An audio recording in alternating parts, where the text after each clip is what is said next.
Hello students, कैसे हैं आप सभी। तो आप सभी का वेलकम है आपकी स्पेशल मैथ्स की अदालत शो में। और आज हमारी जो क्लास रहने वाली है एक बहुत ही खास कॉन्सेप्ट आप लोगों के लिए रहने वाला है, क्योंकि ये कॉन्सेप्ट जो मैं आज की क्लास में डिस्कस करने वाला हूं ये हर एक एग्जाम्स के अंदर क्वेश्चंस के अंदर अप्लाई कर सकते हैं, लेकिन उसके लिए आप लोगों को कंप्लीट नॉलेज होनी चाहिए कि किस तरीके से इस कंसेप्ट का यूज किया जाता है। तो क्या है वो कॉन्सेप्ट, क्या आज की क्लास में होने वाला है। आप सभी को पता है कि मैथ्स की अदालत क्लास हमारी 15 मिनट की होती है, लेकिन इसमें बहुत ही बेहतरीन तरीके से कॉन्सेप्ट को क्लियर किया जाता है। तो आज की क्लास में हम लोगों ने जो कॉन्सेप्ट लिया हुआ है वो है एलिगेशन कॉन्सेप्ट।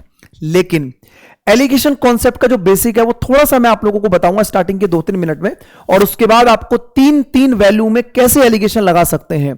यानी कि अगर हम बात करते हैं तो 3 वैल्यू में एलिगेशन लगाने का तरीका क्या रहेगा वो इस क्लास के अंदर मेन हमारा फोकस रहेगा। तो चलिए शुरू करते हैं एलिगेशन कॉन्सेप्ट को। क्या होता है एलिगेशन कॉन्सेप्ट। सबसे पहले अगर हम बात करें तो जब भी 2 वैल्यू की इफेक्टिव वैल्यू एक सिंगल वैल्यू रिप्रेजेंट करती है तो वहां पर एलिगेशन कंसेप्ट का यूज किया जाता है। यानी कि 2 वैल्यू की जो मीन वैल्यू है जब हम उस पर काम करते हैं तो एलिगेशन कंसेप्ट को यूज किया जाता है। अब यह बात मैंने क्यों बोली है तो हम लोग क्वेश्चन के थ्रू इस बात को समझेंगे और जल्दी जल्दी जो है क्वेश्चन के साथ साथ अपने कॉन्सेप्ट को क्लियर करते चलेंगे। अगर क्वेश्चन नंबर बात करें तो काफी बढ़िया बढ़िया क्वेश्चन आज की क्लास में आपको मिलेंगे, जो कि काफी बड़ी लैंग्वेज के अंदर भी आप लोगों को दिखाई देंगे। तो मैं सारे के सारे क्वेश्चंस जो है आप लोगों को आज की क्लास में ये कराने वाला हूं। तो स्टार्टिंग से लेकर एंड तक देखिएगा, एंड एट द एंड आप लोगों के प्यारे से कमेंट्स जो है वो वेट करेंगे कि आप लोग कितना बढ़िया जो है इस क्लास को यूटिलाइज कर रहे हैं। देखिए, किस अनुपात में 15 वाले गेहूं को 22 रुपए वाले गेहूं के साथ मिलाएं ताकि कॉस्ट बन जाए 20। तो ये क्वेश्चन मैंने इसलिए रखा है ताकि थोड़ा सा एलिगेशन के जो पॉइंट्स हैं उनको हम लोग डिस्कस कर सके।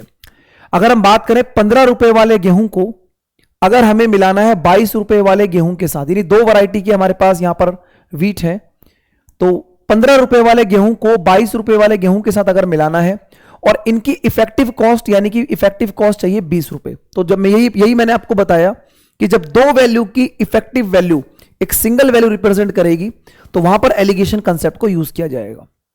अगर आप देखेंगे 15 वाले गेहूं को 22 वाले के साथ मिला के इफेक्टिव कॉस्ट आपको 20 चाहिए, तो अब यहां आप देखेंगे 22 में से 20 का डिफरेंस कितना आएगा 2, और 20 में से 15 का डिफरेंस कितना आएगा 5। तो आपका जो रेशो निकल के आ रहा है वो रेशो आ रहा है 2:5 का। तो पहले क्वेश्चन का जो आंसर है वो ऑप्शन नंबर ए रहने वाला है। ठीक है, तो एलिगेशन कंसेप्ट यही कहता है कि जब हम लोग किसी भी मीन वैल्यू के ऊपर काम करते हैं तो एलिगेशन वाले पॉइंट को लगाया जा सकता है। अब जैसे कि मैंने एक अगला एग्जांपल लिया, आप में से बहुत सारे स्टूडेंट्स जब ऐसे क्वेश्चंस को एग्जाम में देखते हैं तो आज भी मैं ये देखता हूं स्टूडेंट्स के बीच में जाकर कि वो अभी भी इस क्वेश्चन को परसेंटेज का समझते हुए जब इनकम एक्सपेंडिचर और सेविंग्स की बात आती है तो वो एलिगेशन कंसेप्ट को ना लगा के वो परसेंटेज बेस पे लगाते हैं, जिससे कि टाइम आप लोगों को लग जाता है। मैंने आपको बोला कि 2 वैल्यू को जोड़ने पर जब एक नई वैल्यू बनती है, जैसे कि आपको पता है कि सर एक्सपेंडिचर में अगर मैं सेविंग्स को ऐड करता हूं, अगर मैं खर्च में बचत को जोड़ता हूं तो क्या मेरी इनकम आती है? बिल्कुल इनकम आती है। यानी कि इनकम एक्सपेंडिचर सेविंग्स में भी एलिगेशन मेथड का यूज किया जा सकता है, जैसा कि अभी आप लोग देखेंगे कि कैसे हम लोग इसमें एलिगेशन मेथड लगाते हुए क्वेश्चन को सॉल्व करेंगे। आप यहां पर देखेंगे सर एक्सपेंडिचर का और सेविंग्स का जो रेशो है, एक्सपेंडिचर और सेविंग्स का रेशो कितना है 5:2 का। अगर उसकी इनकम को 12% से बढ़ा दें, यानी कि इनकम 12% से बढ़ गई और उसका खर्च हमारा 14% से बढ़ गया, तो पूछ रहा है कि सेविंग्स कितने परसेंट से इंक्रीज करेगी। तो आइए समझते हैं जरा कैसे हम इस क्वेश्चन के आंसर को निकालने वाले हैं। अगर हम बात करें सर 14 में से 12 को माइनस करेंगे 2 आएगा, 14 में से 12 को माइनस करेंगे 2 आएगा। सर 2 की वैल्यू 2 है, अगर 2 की वैल्यू 2 दिख रही है इसका मतलब 5 की वैल्यू 5 आनी चाहिए। भाई अगर 2 की वैल्यू 2 है तो 5 की वैल्यू 5 आनी चाहिए। अब 12 से ये वैल्यू बड़ी है तो अगली वैल्यू 12 से छोटी होगी, तो हम क्या यहां पर रखें कि 12 में से किस वैल्यू को माइनस करें कि 5 आ जाए। तो 12 में से 5 माइनस करके कितना बन जाएगा 7%। तो देख पा रहे हैं आप लोग 7% इस क्वेश्चन का आंसर हो जाएगा। और आप इस बात को समझ पाएंगे कि मैंने आपको स्टार्टिंग में बताया गया एलिगेशन मेथड एक ऐसा मेथड होता है जो हर एक कॉम्पिटिटिव एग्जाम्स के अंदर आप लोगों का आता है, लेकिन डिपेंड करता है कि क्या आप उस लैंग्वेज को पढ़कर इस एलिगेशन मेथड का अप्लाई कर सकते हैं। तो यही आप लोगों को स्टार्टिंग के 2 क्वेश्चन में मैंने समझाने की कोशिश की थी।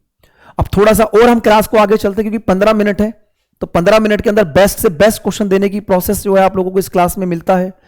आइए समझते हैं क्वेश्चन क्या कह रहा है। देखो कितना किलोग्राम शुगर जिसकी कॉस्ट 9 रुपीज पर केजी है मिलाएं 27 रुपए वाली शुगर के साथ जिसकी कॉस्ट 7 रुपए है। तो हमारे पास पहली जो शुगर है उसका कॉस्ट है 9 रुपीज पर केजी, पहली वाली शुगर का कॉस्ट 9 रुपीज पर केजी, और दूसरी वाली शुगर का कॉस्ट है 7 रुपीज पर केजी। ठीक है, दूसरी वाली का है 7 रुपीज पर केजी, जिसकी जो क्वांटिटी है वो कितनी है 27 केजी, ये 27 केजी है। ठीक है, इनको मिलाने पर ये कह रहा है कि अगर हम उसमें देयर में भी गेन ऑफ 10%, उस पर 10% का प्रॉफिट होता है, कब? जब उसको 9.24 में बेचते हैं। अब आप ध्यान से देखिएगा, ये पहले वाली जो शुगर है उसका कॉस्ट प्राइस है, ये पहली वाली शुगर का कॉस्ट प्राइस है, और ये भी दूसरी वाली शुगर का कॉस्ट प्राइस है। अगर ये कॉस्ट प्राइस ये भी कॉस्ट प्राइस, तो बीच में भी कॉस्ट प्राइस आना चाहिए। अब यहां पर एग्जामिनर की डिमांड ये कहती है कि सर जो 10% का प्रॉफिट है, जिसका मतलब 1/10 होता है, तो आप यहां पर बोलेंगे सर 10 कॉस्ट प्राइस और सेलिंग प्राइस में अगर हम बात करें तो 10% के प्रॉफिट का मतलब 10 रुपए की चीज वो 11 में बेच रहा होगा। लेकिन क्वेश्चन में जो सेलिंग प्राइस है वो आपको दिया हुआ है 99.24, यानी 11 की वैल्यू क्वेश्चन में 9.24 है। तो अगर 1 यूनिट की वैल्यू यहां से निकालेंगे तो सर 0.1188 और 11 चौक 44, यानी 0.84। और अगर मैं 10 की वैल्यू निकालना चाहूं तो यहां से मैं कॉस्ट प्राइस में इसको कन्वर्ट कर दूंगा, तो कॉस्ट प्राइस कितना आ जाएगा भाई 8.4। ठीक है, और कॉस्ट प्राइस निकालना ही हमारा यहां पर टारगेट था, क्योंकि ये इसका कॉस्ट प्राइस है, ये इसका कॉस्ट प्राइस, तो बीच में भी कॉस्ट प्राइस आपको मिलना चाहिए। 9 में से 8.4 को माइनस करेंगे 0.6 आ जाएगा, और 8.4 में से 7 को माइनस करेंगे तो 1.4 आएगा। पॉइंट से पॉइंट हटेगा और 2 से कैंसिल आउट करके ये रेशियो बन जाएगा 7:3 का। 7:3 का रेशियो बन चुका है। अब यहां पर आपको क्वांटिटी बोली गई है, अगर आप ध्यान से देखें तो सर यहां पर 3 यूनिट की वैल्यू क्वेश्चन में 27 केजी है। अगर 3 की वैल्यू 27 केजी है, मतलब मल्टीप्लाइंग फैक्टर 9 का है भाई, 3 निम 27 होता है ना। तो अगर मैं इसको भी 9 से मल्टीप्लाई कर दूं, अगर मैं इधर 9 से मल्टीप्लाई करके 27 सेटिस्फाई कर रहा हूं, तो मुझे इधर भी 9 से मल्टीप्लाई करके 9 7 63, यानी कि जो दूसरी फर्स्ट किलोग्राम जो बन रहा है, यानी कि 9 रुपीज पर केजी वाली जो क्वांटिटी है वो कितनी है भाई 63 केजी। यानी कि इस क्वेश्चन के अंदर आपने देखा कि किस तरीके से हम लोगों ने सेलिंग प्राइस से कॉस्ट प्राइस में कन्वर्ट करके इसकी क्वांटिटी को यहां पर सेट कर दिया। चलिए, तो उम्मीद करता हूं यहां तक आप सभी को बढ़िया तरीके से समझ में आ गया होगा। अब हम थोड़ा सा आगे बढ़ते हैं और आपके सामने एक क्वेश्चन और रखते हैं, जिसमें कि आप लोगों को फिर दोबारा दिखाई देगा कि सर क्वेश्चन कई बार हमें दिखते हैं परसेंटेज के, लेकिन एलिगेशन मेथड को लगा के हम उस क्वेश्चन को मिनिमम टाइम पे सॉल्व कर सकते हैं। और यह क्वेश्चन सीजीएल मेंस के एग्जामिनेशन के अंदर पूछा गया प्रश्न आपके सामने अब मैंने रख दिया है। यानी कि अब आपकी जो क्लास है वो बिल्कुल एक्चुअल में स्टार्ट हो चुकी है कि एलिगेशन के अंदर मैं क्या आपको पढ़ाने वाला हूं। 2 फ्रेंड है राम और श्याम, जिनके वेट का रेशो 4 और 5 का है। राम का वेट 10% से बढ़ता है और टोटल वेट इनका 82.8 किलोग्राम हो जाता है 15% बढ़ने के साथ। तो कह रहा why what percent did the Shyam weight increase, Shyam का वेट कितने परसेंट से बढ़ा होगा ये आपको बताना है। अब देखो कई सारे स्टूडेंट क्या करते हैं, जैसे 4:5 है तो उसको 40 और 50 या 400 और 500 लेके फिर राम का वेट 10% बढ़ाएंगे, 400 का 10% यानी कि 40, फिर दोनों का वेट 400 और 500 900 का सीधा 15% बढ़ा के फिर 82.8 को इस तरीके से कैलकुलेट करते हैं। लेकिन अगर आप इस बात को समझें कि सर 2 फ्रेंड है हमारे पास राम और श्याम, जिनके वेट का रेशियो हमारे पास कितना है 4 और 5 का। अगर मैं बात करूं राम का वेट हमारा 10% से बढ़ रहा है, श्याम का वेट कितने परसेंट से बढ़ा ये हमें निकालना है, जबकि दोनों का वेट इफेक्टिव वेट 15% से इंक्रीज कर रहा है। तो क्या एलिगेशन कंसेप्ट लगाया जा सकता है? और एक्चुअल में एग्जाम के अंदर एलिगेशन की ही इस क्वेश्चन के अंदर रिक्वायरमेंट है। ठीक है, चलिए, तो अगर आप इसमें माइनस करेंगे 15 में से 10 को माइनस करेंगे 5 आ जाएगा। आपको क्लियर दिख रहा है सर, 5 की वैल्यू 5 है तो 4 की वैल्यू 4 आनी चाहिए, है ना। अब देखो 15 में से 4 माइनस करोगे 11 ऑप्शन में रहा, 15 में 4 को जोड़ोगे 19 ऑप्शन में रहा। तो अब आपको समझना है सर अगर ये वाली वैल्यू इससे छोटी है, आपको पता है एलिगेशन में बीच वाली वैल्यू हमेशा मीन वैल्यू होती है, अगर ये वाली वैल्यू इससे छोटी है तो ये वाली वैल्यू 100 इससे क्या होगी बड़ी होगी। तो अगर ये 15 से छोटा है तो ये 15 से बड़ा होगा। तो क्या वैल्यू यहां रखें कि 15 में से माइनस करने पर 4 आ जाए, तो 15 में 4 को जोड़ दीजिए, 15 में 4 को जोड़ोगे तो 19% जो होगा वो इस क्वेश्चन का करेक्ट आंसर बन जाएगा, यानी कि ऑप्शन नंबर सी। बहुत ही शानदार और बहुत ही जानदार ये क्वेश्चन आप लोगों के एग्जाम में पूछा गया था और इसमें कई बच्चों ने 11% लगा के गलतियां कर दी थी, क्योंकि छोटी छोटी बातें हैं जो आपको समझनी है। आइए भाई, जैसा मैंने आप लोगों से वादा किया था कि आज की क्लास में हम तीन तीन वैल्यू वाले एलिगेशन कंसेप्ट को समझेंगे। अगर आप इस क्वेश्चन को पढ़ो एक बार और ईमानदारी से वीडियो को पॉज कर लेना और सोचना कि कैसे इस क्वेश्चन को सॉल्व किया जा सकता है।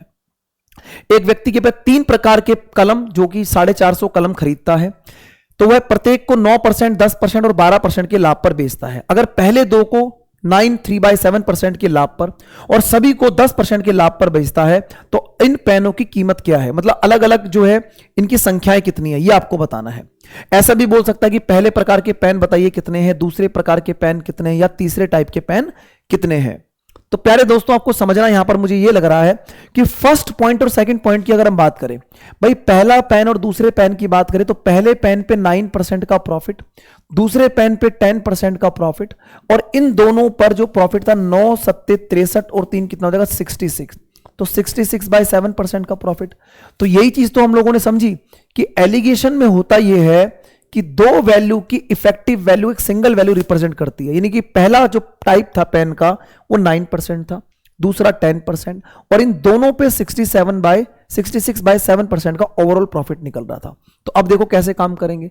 अब देखो ये जो 7 है ये प्रॉब्लम क्रिएट कर रहा है। अगर मैं 7 को इधर मल्टीप्लाई, 7 को इधर मल्टीप्लाई और 7 को इधर मल्टीप्लाई करता हूं, तो आप यहां पर बोलेंगे कि सर 9 गुणा में 7 कितना हो जाएगा 63। ऐसा करने से कैलकुलेशन आसान। 10 गुणा में 7 70 और नीचे कितना बनेगा 66। तो आप बोलेंगे 63 66 का डिफरेंस 3 आ गया, और 70 और इसका डिफरेंस कितना आ गया 4 आ गया। तो आपको दिखा फर्स्ट पेन और सेकंड वैरायटी का रेशियो 4:3 में है। आप अगर एग्जाम के हिसाब से अगर पेपर में बैठे हैं तो आप यहीं से क्वेश्चन के आंसर को निकाल सकते हैं। अगर तीनों टाइप के पेन बोल रहा है तो कौन सा ऐसा ऑप्शन है जिसमें 4:3 का रेशियो है। तो मुझे दिख रहा है सर 4:3 का रेशियो है वो आपका 200 और 50 में, क्योंकि 0 से 0 कटेगा, 5 चौक 20, 5 तिया 15, 4 और 3 का रेशियो यहां पर सेटिस्फाई हो रहा है, और कहीं पर भी 4 और 3 का रेशियो सेटिस्फाई नहीं हो रहा है। तो देखो कितना बढ़िया क्वेश्चन, और सॉल्यूशन बिल्कुल 15-20 सेकंड के अंदर आप एग्जाम के अंदर जब इंडिविजुअल बेस पे बैठे होते हैं तो आप लोग निकाल लेंगे। लेकिन अगर मैं आपको ये बोलता हूं कि अगर आप पूरा क्वेश्चन सॉल्व करना चाहें और अगर 2 या 3 ऑप्शन अगर 4 और 3 की रेशियो में अटक रहे हैं तो कैसे सॉल्व किया जाएगा, आगे बढ़ते हैं। ये कह रहा है कि 10% प्रॉफिट ओवरऑल है। अगर मैं फर्स्ट वैरायटी और सेकंड वाले वैरायटी का एक साथ परसेंटेज 66/7% यहां ले लेता हूं, और तीसरी वैरायटी वाला अलग से मैं लिखता हूं जो कि कितना है आपके पास 12%, और ओवरऑल जो परसेंटेज बना वो कितना बना सर आपके पास, तीनों पर जो परसेंटेज बना वो कितना बना आपके पास 10%। समझ में आ गई बात, क्योंकि फर्स्ट 2 टाइप पर 66/7 और 10% ओवरऑल। तो ओवरऑल हमने क्यों लिया, फर्स्ट और सेकंड और यहां पर थर्ड था। तो अब दोबारा से क्या करना पड़ेगा, 7 यहां पर है तो आपको क्या करना पड़ेगा, 7 से इधर मल्टीप्लाई, 7 से इधर मल्टीप्लाई और 7 से इधर मल्टीप्लाई। ऐसा करने से ये 66 हो जाएगा। ऐसा करने से 12 गुणा में 7 84 और नीचे कितना बनेगा 70। तो यहां पर अगर आप देखेंगे तो सर ये कितना बनेगा 14 और ये कितना बनेगा आपके पास 4। 2 से कैंसिल आउट करेंगे सर 7:2 का रेशियो आ चुका है। ठीक है जी, 7:2 का रेशियो आ चुका है। अब यहां पर ध्यान से देखिएगा सर, फर्स्ट पेन और सेकंड पेन का जो रेशियो कितना है 4:3 यानी कि 7, और फर्स्ट पेन और सेकंड पेन का जो रेशियो है वो आपको 7 यहां पर दिखाई दे रहा है। यानी कि मैं इस बात को बोलूंगा कि सर मैं यहां पर जो है फर्स्ट वैरायटी, सेकंड वैरायटी और थर्ड वैरायटी को डायरेक्ट लिख सकता हूं, क्योंकि first pen 4 ratio, second pen 3 ratio, और ये 7 दोनों का सम तो है 4 और 3 का 7, तो यहां पर थर्ड रेशियो कितना बनेगा 2। आप यहां से इंडिविजुअल बेस पर काम कर सकते हैं। क्वेश्चन में 4 और 3 7 और 2 9, यानी कि 9 यूनिट की वैल्यू टोटल क्वेश्चन में 450 पेन को रिप्रेजेंट कर रहा है। तो 1 यूनिट की वैल्यू कितनी आ जाएगी 50। अगर 1 की वैल्यू 50 तो 4 से गुणा करके 200, 3 से गुणा करके 150 और 2 से गुणा करके 100। तो क्या आप लोगों के आंसर को समझ में आया कि मैंने जो ऑप्शन नंबर बी लगाया वो कैसे लगाया था। तो ऑब्जेक्टिव अप्रोच भी मैंने आपको इस क्वेश्चन में बता दी है, और सब्जेक्टिव अप्रोच तो मैंने आपको बताई है। चलिए एक क्वेश्चन मैं आप लोगों को और बताता हूं। देखो डिपेंड करता है कि एग्जामिनर किस तरीके का डाटा आपको देना चाह रहा है। जैसे इस क्वेश्चन में जो 66/7 है ना, ये जो है ना ये महाभारत बना रहा है पूरे क्वेश्चनों के अंदर। ये जो डाटा है ये क्वेश्चन के अंदर महाभारत बना रहा है, जिससे कि हमें 7 से मल्टीप्लाई करके क्वेश्चन को सॉल्व करना पड़ रहा है। एक क्वेश्चन और मेरे भाई आप लोगों के सामने यहां पर थोड़ा सा मैं इसको ऊपर कर देता हूं जिससे कि आप ऑप्शन को देख पाए। तो ये इसके ऑप्शन से, ठीक है, और ये क्वेश्चन आप लोगों के एग्जाम में फिर दोबारा से पूछा गया था। तो देखो इस तरीके की चीजें आपके एग्जाम्स में जो है रिपीटेड फॉर्म में आती हैं, तो एक बार चेक करते हैं जरा क्या इस क्वेश्चन का करेक्ट आंसर रहने वाला है। क्वेश्चन क्या कह रहा है, आप चाहे तो वीडियो को पॉज करके खुद से भी ट्राई कर सकते हैं। एक व्यक्ति के पास 560 पेन है, वो 3 कैटेगरी में इनको डिवाइड करता है 12%, 16% और 20% के प्रॉफिट पे। अगर वो 13% प्रॉफिट पहले 2 टाइप पर, तो पहले 2 टाइप को उठा लो, पहले 2 टाइप को उठाओ, 12%, 16% और इन दोनों पे 13%। तो देखो कितना जल्दी एलिगेशन लग गया, क्योंकि यहां पर तो फ्रैक्शन में वैल्यू है ही नहीं। तो यही तो मैं आपको समझा रहा हूं। तो फर्स्ट पेन और सेकंड पेन में जो रेशो 3:1 का है, अगर मेरे भाई आप पेपर में बैठे 3:1 का रेशो, तो मुझे लगता है कि 3:1 का रेशो आप लोगों के सामने आ चुका है। मैंने आपको ऑब्जेक्टिव अप्रोच बहुत बढ़िया तरीके से सिखा दिया है, आप क्वेश्चन के आंसर को यहीं से निकाल पाए। यस और नो, कमेंट सेक्शन में मजा आ जाए तो जरूर बताना भाई, ठीक है। बहुत मेहनत लगती है, बड़ा हार्डवर्क लगता है इस तरीके की चीजों को ऑब्जर्व कराने के लिए। 3:1 का रेशो सर यहीं पर है, यहीं से लगा देना। मात्र 10 सेकंड के अंदर बेहतरीन क्वेश्चन आप लोग कर पा रहे होंगे, ठीक है। ऐसे मुझे पूरी उम्मीद है कि जो मैं समझाना चाह रहा हूं आपके दिमाग में आ रहा होगा। चलिए वेरीफाई करते हैं आगे।